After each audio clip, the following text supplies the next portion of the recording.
Hi, this is Victoria Diaz and Laura Mota, and this is our midterm for Phonetics 2.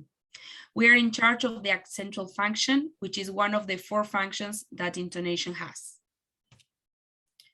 There are other 3 functions that they can all coexist. Those are the discourse, grammatical, and attitudinal function. However, they will be presented by our classmates. Concerning the Accentual function, we can say that according to Roach, who is a linguist and is the main source of information that we use for this presentation, the accentual function can be identified under 4 different scenarios, depending on the location of the tonic syllable. The 4 scenarios would be for contrasting purposes, to convey emphasis, to remove ambiguity, and to differentiate new information versus already given information. Now on this slide, we can see the 4 purposes previously mentioned by Victoria. We have contrastive purpose, emphasis purpose, to clear out ambiguity, and new versus old information. In this order, we will be presenting both our examples, those created by us, and video examples we gathered from different media sources. First, it's the contrastive example, in which the placement of the stress, or the tonic syllable in this case, indicates the focus of the message. For our written example, I'll be reading for both speakers. What was the matter with Julia last night? Well, she was drinking a lot. But it wasn't alcohol. It was orange juice. For context, speaker A and B are talking about a mutual friend who attended a gathering with them. When remembering about what happened, speaker A contrasts 2 facts about what Julia consumed in order to discard that she might have been drunk. As for the video example that will come in a bit, we chose a clip from a Pepsi TV commercial in Africa during the World Football Cup, the Football World Cup.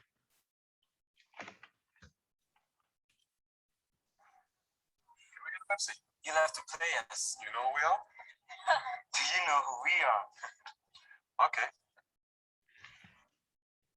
Maybe we can play it again. What do you think? Yes, play it again. Can we get Pepsi? You'll have to play us. You know who we are? Do you know who we are? Okay. As shown in the clip and transcribed down below, the kids put in contrast the relevance of knowing them versus the relevance of knowing the players. That's why they changed the focus from know to we. Thank you, Laura. Now we are moving into the second example, and this is the one concerning emphasis. In this particular case, tonicity plays a role in transmitting the intended message. We can express ourselves being empathic or non-empathic, and it will generate a feeling in the other person listening while you are speaking. And here comes our example.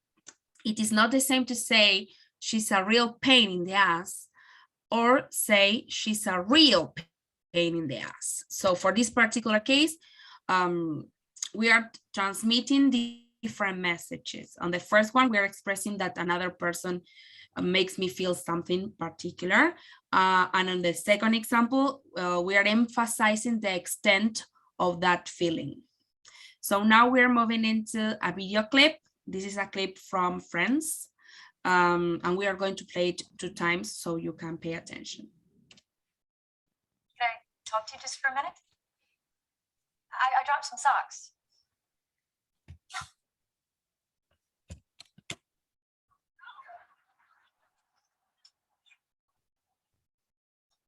What's the matter with you? Do you want to fall into the trap? Do you want to fall into the trap?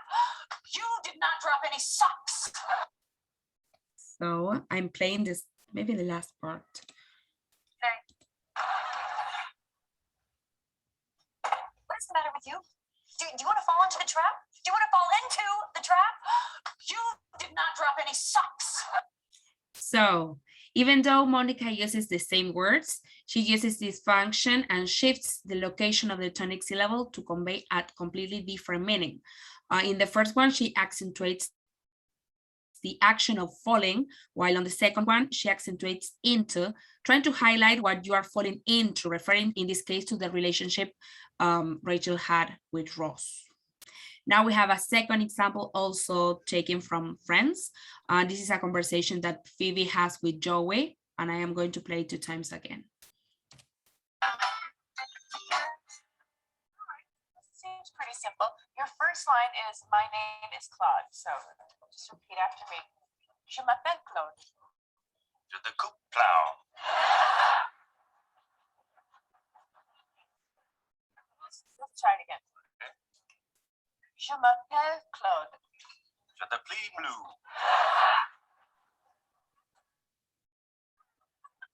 That's not quite what I'm saying. Sounds exactly the same to me. Yes, really? Yeah. All right, let's just try it again. Really listen. Got it. Je m'appelle Claude. Je te flou fille. Oh mon Dieu. Oh, de fouf. Je m'appelle Claude. Je te cold blue. No. Okay, maybe if we just break it down. Okay, let's just try it one syllable at a time. Okay, so repeat after me. Je Je m'appelle. m'appelle. Great. Okay, faster. Je Je m'appelle. m'appelle. Je m'appelle. Me poupou. It's too hard. I can't teach you. What are you doing? I have to go before I put your head through a wall. No, don't go. I need you. My audition is tomorrow. Blah, blah, blah. Blah, blah. Oh, blah.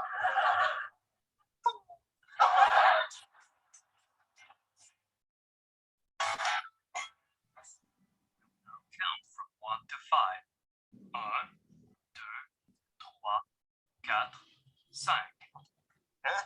Blue, blah, blue, blank. Good job. Thank you. Hey, Hey. Joey.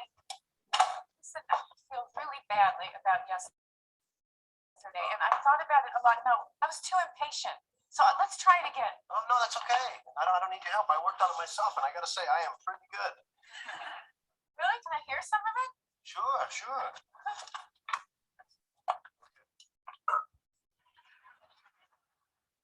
Blé de la blé, c'est plus blah, blé. See?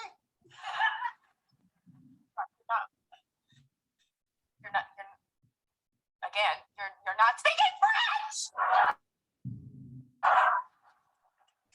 Well, I think I am, yeah, and I think I'm definitely going to get the part. How could you possibly think that? For one thing, the guy on the tape said I was doing a good job. So this one was a little bit long, but anyway, we have 2 examples where Phoebe uses some adverbs to emphasize her message. Instead of accentuating the last lexical word, she accentuates the adverbs, providing some extra power to her message. Now, for the third example, we'll introduce the purpose of clearing out ambiguity. First, the reading example, and then the video. Right. The reading example, we have 2 separated situations where the speech applied is the same, but we use tonicity in order to differentiate the main focus of the messages. The first is a speech meant to cheer up or motivate.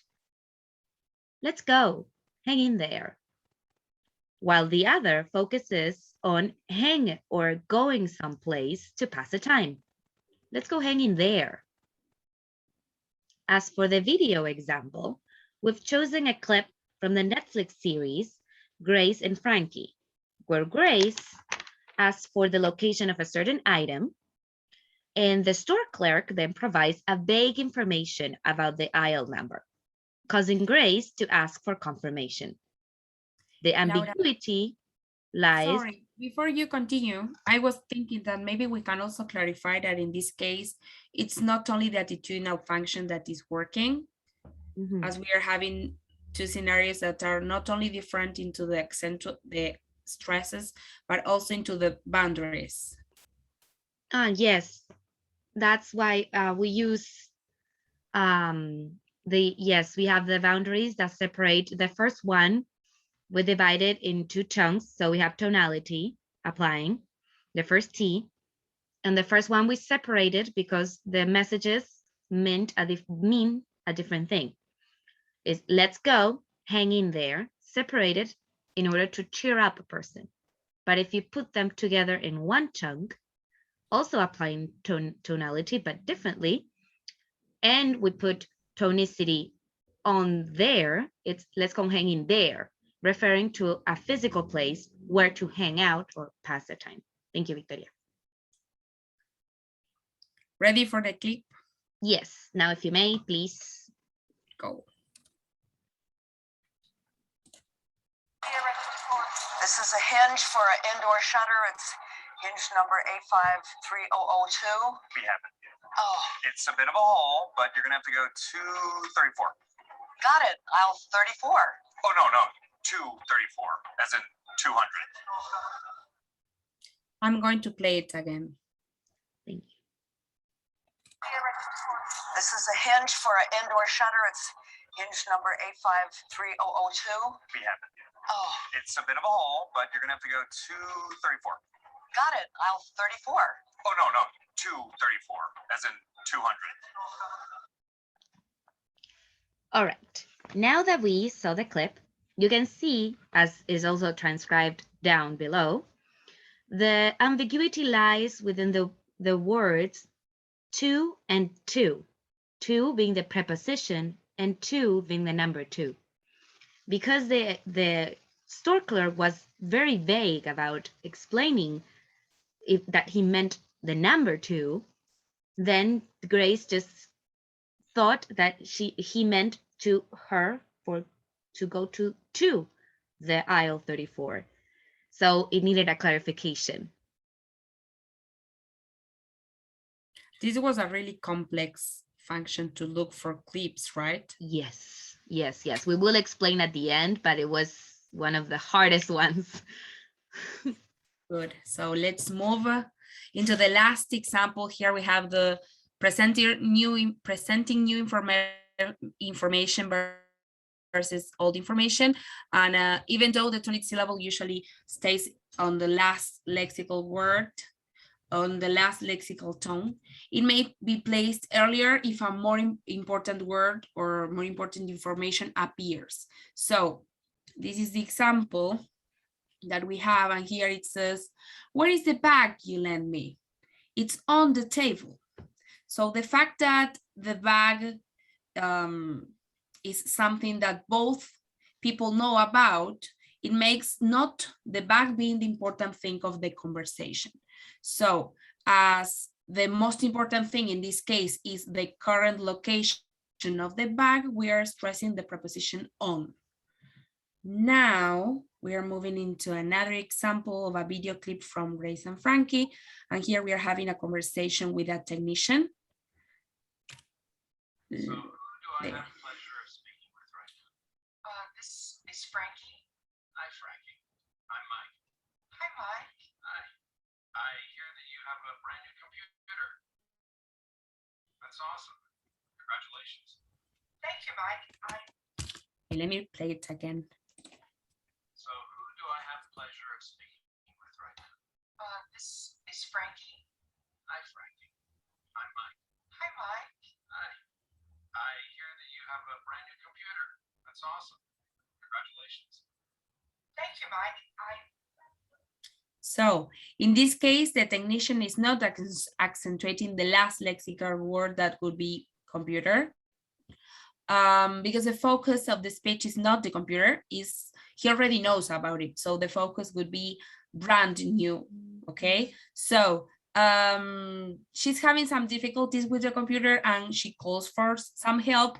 And as he was already introduced into the conversation of the problem, let's say, he already knows about the existence of the computer. That's why he emphasizes brand new and not computer. All right, and that would be all. Thank you. And besides, if you have any questions for us, we'll gladly answer them. But we do want to mention some obstacles that we found ourselves having to deal with during the completion of this assignment. I have some points, but Victoria, of course, you can add.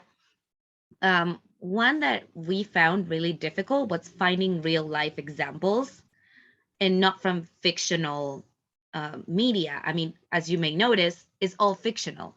We couldn't find any real life conversation that actually sounded authentical and that complied with what Accentual function needs to actually be applied. And then within the functional media, the dialogues, not the sentence, but the dialogues, they were hard to find dialogues that actually worked, and not just sentences. As you already have seen, as you already saw on our presentation, we leave like a clip for about a minimum of 10 seconds so that we can give a context for conversation. But it was really hard, and we spent several hours finding them, especially with the ambiguity. That drove us mad. And we actually found it by accident because Victoria noticed that we found it by accident and we placed it wrong. And then she realized, and then it was like, oh no, this is ambiguity. So we went crazy. Yeah, I mean, we started working with ambiguity and looking for clips of Friends, because of course they have that humor where they say one thing, but they are not really talking about that. The thing is that in that case, the humor is implicit. I mean, it's not explicit. So the back and forth is not there. So that wasn't helpful for us in this specific scenario. So those were mostly the issues we had, right? Yes, mostly. Yeah. And I mean, of course, trying to explain the theoretical background behind our own examples, because we knew why we arranged them or created them that way. But to explain them, it took some time. We made notes. So I hope that, I don't know, that passes through and gets noticed by you, Maria Elena, that we put a lot of effort. So I hope you liked it. And I don't know, I think that's it. That's it. Thank All you for right. watching. Yes, thank you for watching. Tune in next week. Bye. Bye.